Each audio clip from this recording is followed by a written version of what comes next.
use 15 minutes to explain what is really happening in our country and what we expect, especially with what we have been seeing in this demonstration that happened today. Now, as you are aware that when whoever who is living in the country, that is Kenya, you've seen what is happening. And again, we'll start with what has been happening. The other day, the president confused himself with his statement while he was in KISII County at Suneka Market, trying to say, watu wa boda, mafuta yenu hayatapanda kwa sababu tunaelewa hali ya gharama.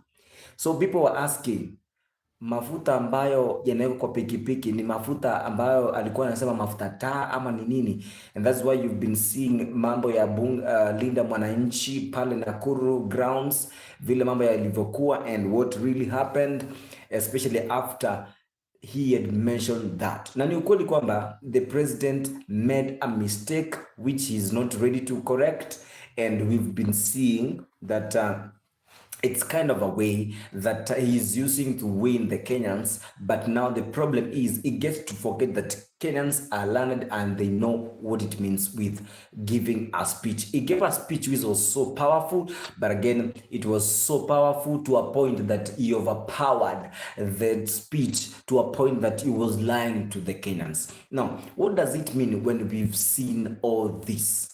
The president said that it will be lowered. It was lowered because people had made an hint. Talk of the truthful man regarding Gachagua. He came out, he said, you know, these things have been happening and we've been seeing the country, and you see what is going to happen is that we are going to see a rise in the economy side, and again we are going to see a rise in what we call the petroleum prices. That is the diesel, that is the petrol again, and again. From there, we saw what April did after just a week, or rather 2 weeks here and there, and it was mentioned, and actually the exact figure that the Rigathi Gachagua had mentioned in his press, that is what was experienced that very time that we saw all those things happening. Now, as a Kenyans, or rather as a Kenyan, sorry, it's as a Kenyan, where do you stand when it reaches a point whereby now the government is in a point whereby it's like, what do we do as Kenyans when we have a government is lying to us? As a Kenyan, anyone who is living in Kenya, you should never accept lies in whichever way it will be. You should never accept lies. Why? Because you elected a president, you elected a leader to ensure that he does what you voted him to do in whichever position and office he is actually working in. Now, as a Kenyan, you were there. You were there when all those promises were made. But when it reaches to a point that a president is using his position to lie to you, broad daylight, that kerosene is being used to those people of border, it is really, really wrong, and you can't allow this when it comes to 2027 general elections. Now, I want to finish with this because you need to understand, what does it mean when you've seen this demonstration? This is to show you that now the Kenyans have understood the importance of the constitution that we are having. So we are not going to say baba ndiye ameleta watu kwa demonstration, ndiye amefanya watu wakang'oa reli. No, everyone now is a genius. He knows his rights. We know our rights. When you understand your rights as a Kenyan citizen, you will have to come out and cry for whatever that is not good that is actually happening in the country. So we've seen and we are seeing all these things happen in our country, whereby we are losing our minds because the economy status is really going high, it's fueling high. talk of 2030 vision, which was actually put in place in 2002 when Kibaki was entering as the Kenyan president. He took a vow that by 2030, being the vision of Kenya, we will have eradicated every kind of poverty in the country, whereby we couldn't be having people without electricity. Was some of the things that we were going to finish. We were going to finish something called famine. We are going to finish something called hunger. We are going to finish something called corruption. We are going to finish something called poor road networks in terms of infrastructure. We were going to finish all those other stuff which are really affecting our country as a whole.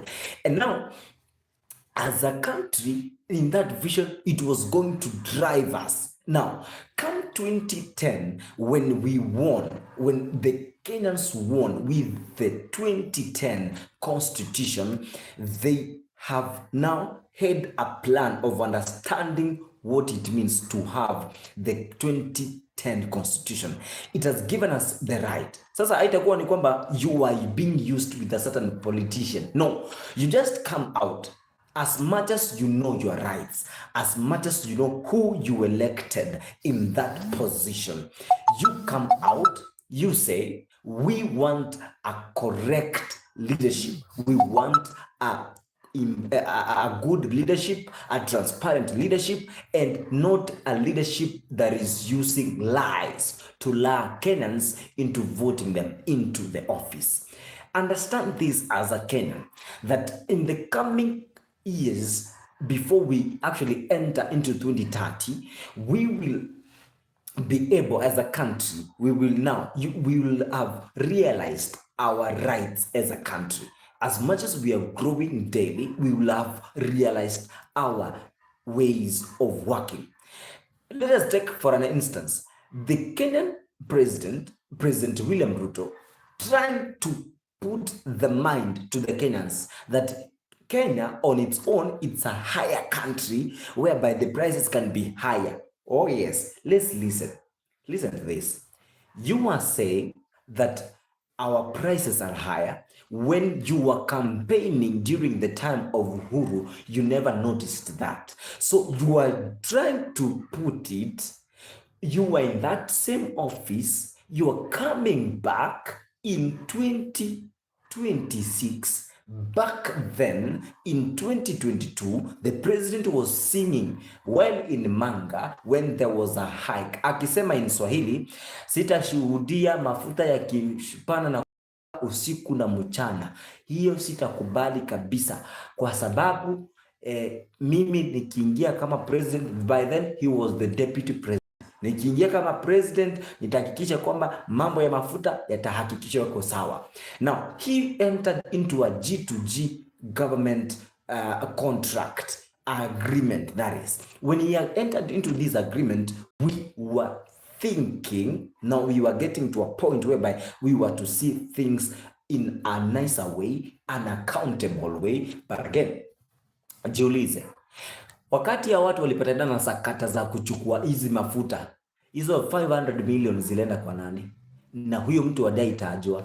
The DCI has never disclosed, but it is all over. It is well known. The data is all over, and we are seeing what is really happening with the money that was taken from a police station. Instead of this man being used as an exhibit, but it is senior person in the government. That is as per what was done by the investigative journalists. Now, I want to remind you that as a country whereby Kenyans have realized their rights, it is easier to change a country. This is to say that by the time we enter into 2030, everyone could have realized his own ability, his own rights. By now, the Gen Zs are between the age up to the age of 20 something. By 2030, they'll be at the age of 30. They will be dictating good leadership because, as you know, by the age of 30, you can be employed have got some good experience from your working place and you can be employed in a government opposition, and with that, after understanding how to work, how to ensure that nchi yangu, you know, the Kenyan national anthem, oh God of all creation, bless this, blah, blah, blah, and so forth. With that, you will have in mind that I am not working for my own sake. I am working for my children, my grandchildren, my other children, and children of my children's, and the great grandchildren. Now, as a country, right away, we need to understand that right now, the Kenyans have known their rights. That is one thing. Number two is that those leaders who actually had shown interest on making sure they're advocating and they're trying to mentor young generation to understand their rights, it is well, because even the demise of Raila Odinga, it is well known that he fought for the Kenyan constitution that we are having today, and it is going to help most of the Kenyans right away as it stands. You get it? Now, finally, I want to finish by saying, you can enter.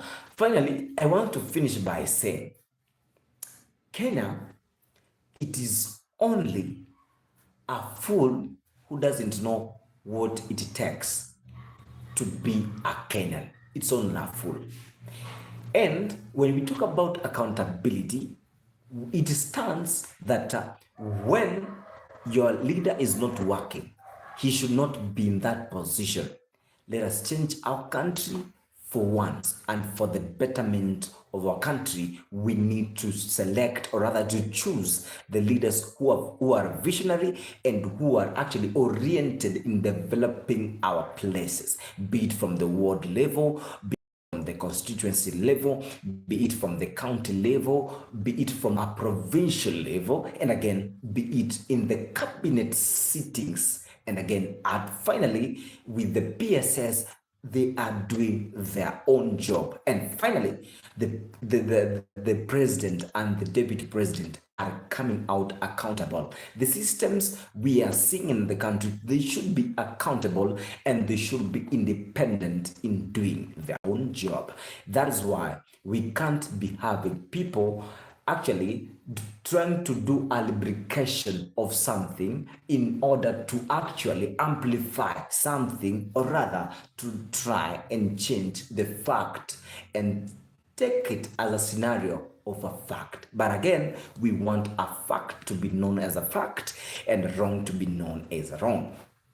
Now, I want to take this to you as a Kenyan. Now, having understood your rights, now stand bold, come out, take kuwa kadi.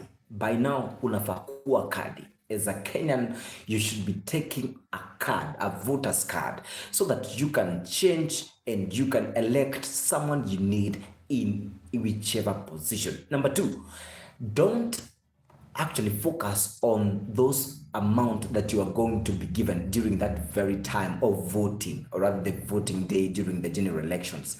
Focus on the mentality that you want to choose a leader, not a politician, a leader who is going to change your community for good and for the betterment of the generation. We are talking about the Gen Z, we are talking about the Alpha generation and so forth. We are going to change our country by understanding our rights. We don't have mediocres currently, we have people who've understood what they should be doing in their own positions, and finally, who have understood that as a country, we need to stand for ourselves. We don't need anyone to stand for us. But again, it's good to have people who are uniting to fight for their own rights, and again, who are ready to country by standing firm with the right and being against any wrong. Thank you so much for following my content today. My name is Papa Isaac Lenard, and this PILMEDIA Group. For more content, please, you can subscribe, and again, you can share this, and again, comment on the comment section. God bless you. Goodbye. we need to change our country for the betterment of our generation. Goodbye and God bless. For more information, if you need to support these programs that I'm doing right here online, you can actually get to the area and do the necessary. God bless you and God bless Kenya.